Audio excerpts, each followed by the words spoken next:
الحمد لله رب العالمين والصلاة والسلام على خاتم الأنبياء والمرسلين سيدنا محمد وعلى آله وصحبه أجمعين. سبحانك لا علم لنا إلا ما علمتنا إنك أنت العليم الحكيم. رب اشرح لي صدري ويسر لي أمري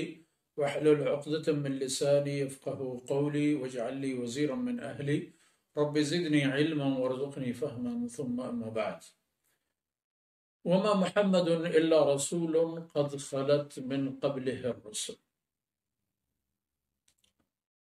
صدق الله العظيم وبلغنا رسوله النبي الكريم ونحن على ذلك من الشاهدين والشاكرين والحمد لله رب العالمين. منکرین ختم نبوت کے سلسلے میں جو کچھ ہم آپ حضرات و خواتین کی خدمت میں عرض کرتے چلے آ رہے ہیں، اس سلسلے کی ایک کڑی آج ہم آپ کی خدمت میں پیش کریں گے، اس امید اور دعا کے ساتھ کہ اللہ رب العزت ہمیں شعور اور احساس عطا فرمائے تاکہ ہم ہمیشہ چوکنا اور چوکس رہیں، حق پر ثابت قدم رہیں، باطل سے دور رہیں، اور خدا نخواستہ کوئی ایسی صورتحال سامنے آئے تو اللہ تعالی ہمیں مقابلے کی توفیق نصیب فرمائے۔ اور یہ واقعہ ہے ہجرت کی تیسری صدی کے درمیانے کا، سن 254،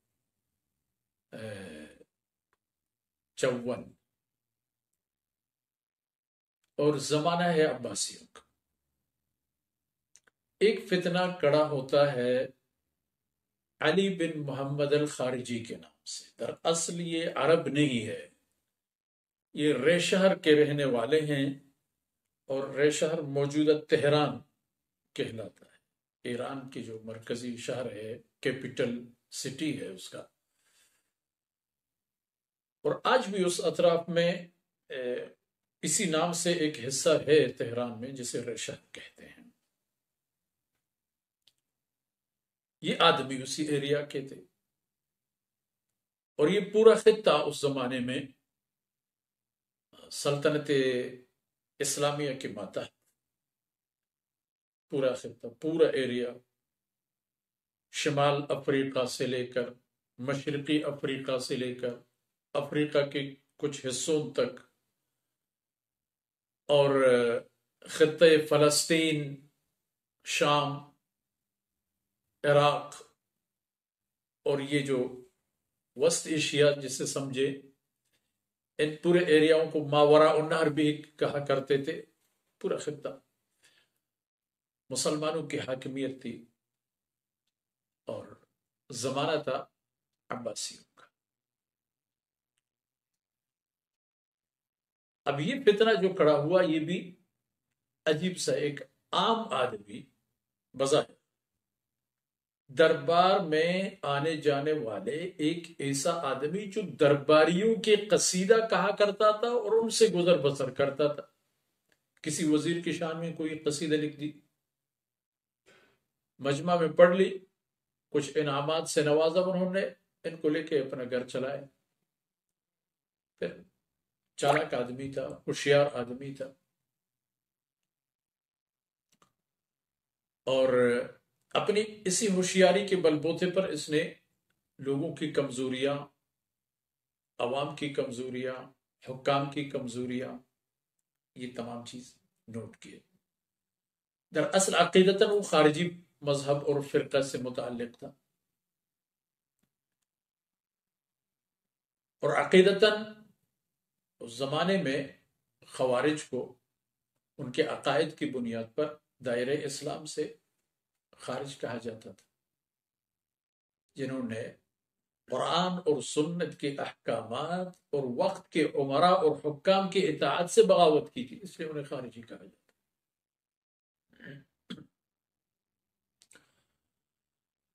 تو اس آدمی نے اپنے آپ کو ذہنی طور پر، فکری طور پر، تعلقات کی بنیاد پر تیار کرنا شروع کیا۔ پھر 249 میں اس نے یہ فیصلہ کیا کہ میں اس ایریا میں جو مسلمانوں کی حاکمیت ہے اور یہ لوگ ہیں، ان سے میں نکل کے کسی اور علاقے میں چلا جاؤں. سوچ سمجھ کے یہ بحرین چلا گیا. بحرین ایک ایسا ایریا تھا کہ وہاں ایک خلا موجود تھا، فکری، ذہنی اور علمی خلا موجود تھا. اس کی باتوں میں لوگ آ گئے اور ان کو قبول کیا. بڑے بڑے رؤساء نے، تاجروں نے، عوام نے اس کو باقاعدہ قبول کیا گیا، اور اس نے وہیں جا کے نبوت کا باقاعدہ دعویٰ کیا. اب مدعی نبوت بن کے وہاں اس نے لوگوں کو اپنے تابعدار بھی بنا دی. عجیب مزہ کی بات ہے، عجیب، اللہ معاف فرمائے، عجیب تماشا کی بات ہے کہ اسی طرح کے لوگ جہاں بھی جاتے ہیں یہی کام کرتے ہیں کہ احکامات الہیہ کو ساقط کر دیتے ہیں، گرا دیتے ہیں، کالعدم قرار دیتے ہیں،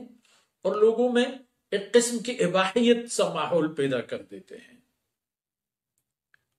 کوئی بات نہیں، بس اختلاط ہو، عیاشی ہو، بدمستی ہو، یہ قدر مشترک ہے تمام اسی طرح کی غلط افکار اور نظریات کا. یہ ایسی چیزیں ہیں اور ایسی باتیں ہیں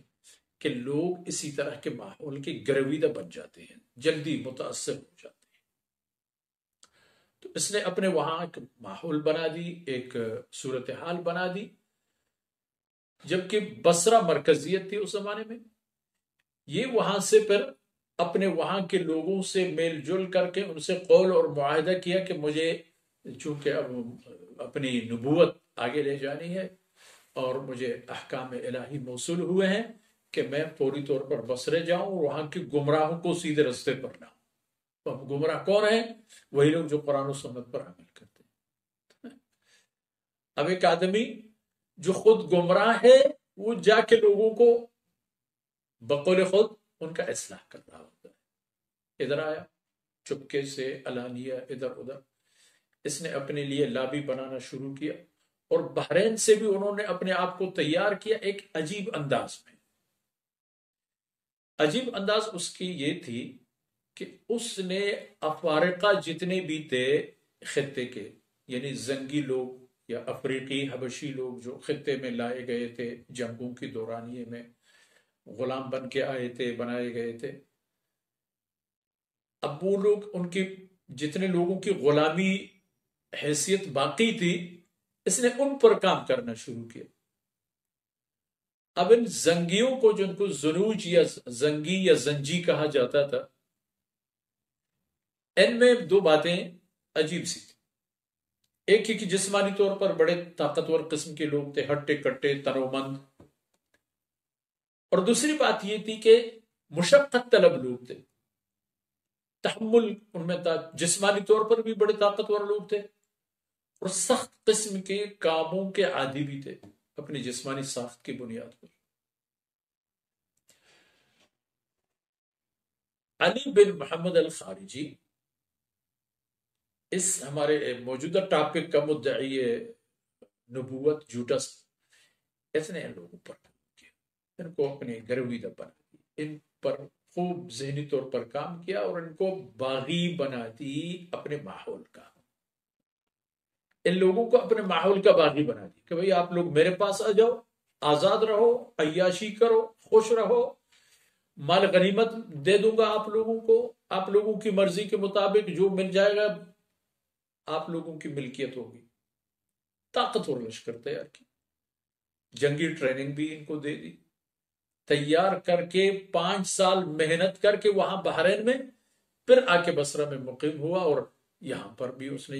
اپنی انہی زنگیوں پر کام کیا. لشکروں کی تیاری ہو گئی اور چلتے چلتے نوبت یہاں تک پہنچ گئی کہ اس کے پاس زنگیوں کا ایک اتنا طاقتور لشکر جمع ہو گیا کہ خلیفہ وقت ان کے مقابلے میں جو بھی لشکر بھیج دیتا وہ شکست کر کے بھاگ جاتا، میدان خالی کر کے بھاگ جاتا. کیا ہوگا انجام کار، کیا ہوگا؟ پھر چلتے چلتے بات جب بہت لمبی ہو گئی، اب اللہ کی شان دیکھیں کہ کچھ عرصے تک تو باطل کے پاؤں ٹھیک ٹھاک جم جاتے ہیں، خوب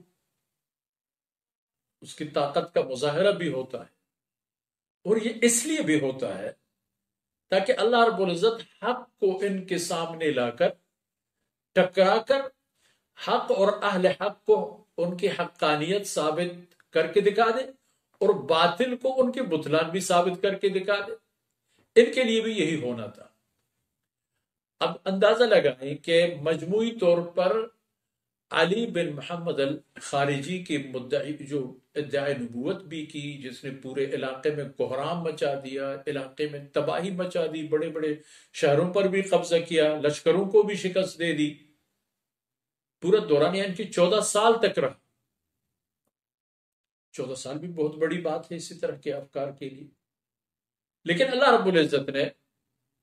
بلاخر اہل حق کے دلوں میں، جو قرآن اور سنت کے راسخ العقیدہ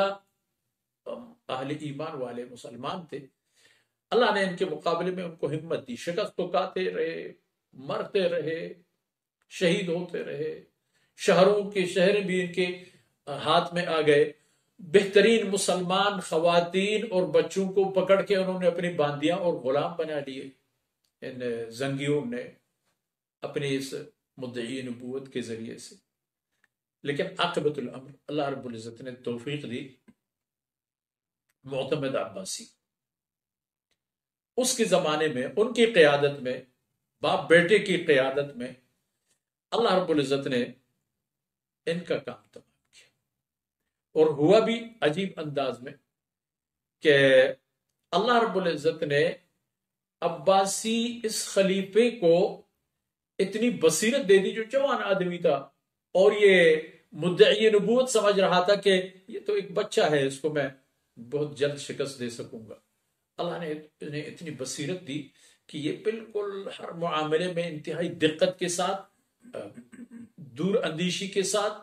انتہائی منصوبہ بندی کے ساتھ کام کرتا تھا، اور انہوں نے اپنے جاسوسی نظام کو بہت مضبوط کر دیا اور ان تک پہنچنے میں کامیاب ہو گئے۔ یہی ایک کامیابی کا راستہ۔ پھر ٹکراؤ کی نوبت آ گئی، پھر بہت کم مدت میں جب یہ لوگ آ گئے، بہت کم مدت میں اللہ رب العزت نے ان کو فتح دے دی، اور عجیب سا معاملہ ہوتا رہتا ہے اسی طرح کے معاملات میں۔ آپ ماضی کو بھی دیکھ لیں، آئندہ انشاءاللہ یہ باتیں بھی آپ کو ملیں گی، اور یہیں پر بھی عجیب قابل مشاہدہ ہے۔ اہل حق کا لشکر 50,000 اور زنگیوں کی اور خارجیوں کی لشکر 3 لاکھ، کتنا گنا اضافہ! لیکن اللہ رب العزت نے انہیں توفیق دی، بھرپور مقابلہ کیا، خوب لڑے، خوب مزاحمت کی، اور عاقبت الامر اللہ رب العزت نے 14 سالہ اس مدعی نبوت کی جھوٹ کو ثابت کر کے دکھا دی، اور ان کے پورے ایک بار ایسا بھی ہوا کہ ایک جگہ ان کے جو حملہ آور دستے گئے تھے 22,000 لوگ مسلمانوں کے ایک چھوٹے دستے پر حملے کی، تو اللہ کی شان دیکھیں کہ ان 22,000 میں سے صرف 8,000 زندہ واپس آ سکے، بلکہ سب تلواروں کے کام۔ نوبت یہی ہو گئی کہ بلاخر اللہ رب العزت نے ان کو بھی شکست پاش دے دی، اور ان کا روب دھاپ بھی ختم ہو گیا، اور مسلمان جو ان کے قیدوں میں تھے، خواتین، بچے، مرد، علماء، اہل حق، سب آزاد ہو گئے، اور اللہ رب العزت نے اسی طرح یہ فتنہ ختم کر دیا۔ کہنے کا مقصد یہ ہے میرے بھائیوں کہ جب تک یہ نظام کائنات ہے، حق اور باطل کا یہ معرکہ چلتا رہے گا۔ مطمئن رہیے، ایک فتنہ دب جائے گا، ایک اور فتنہ اٹھ جائے گا، اور یہ امتحانات ہیں دراصل یہ، تاکہ اسی طرح کے معاملات میں اللہ رب العزت لِيُحِقَّ اللَّهُ الْحَقَّ بِكَلِمَاتِهِ، قرآن کریم کا فرمان بھی یہی ہے، تاکہ اللہ رب العزت اپنی حکمت اور اپنی طاقت کے ذریعے سے حق کی حقانیت کو ہر دور کے انسان کے لیے ثابت کر دے۔ یہاں بھی معاملہ یہی ہوا، اور اللہ رب العزت نے اہل حق کو فتح سے نوازا اور باطل کو شکست دے دی، اور میرے اور آپ کے لیے یہ جاویدان پیغام آ گیا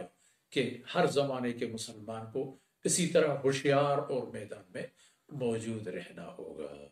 اللہ تعالی ہمیں ہوشیار رہنے کی توفیق دے، ہمیں بیدار رہنے کی توفیق دے، اور ان فتنوں سے جب کہیں کوئی اسی طرح کا فتنہ سامنے آئے تو بھرپور مقابلے کی اللہ رب العزت ہمیں عزت سے نوازے۔ وصلی اللہ علی نبینا محمد خاتم الانبیاء والمرسلین وعلی آلہ وصحبہ۔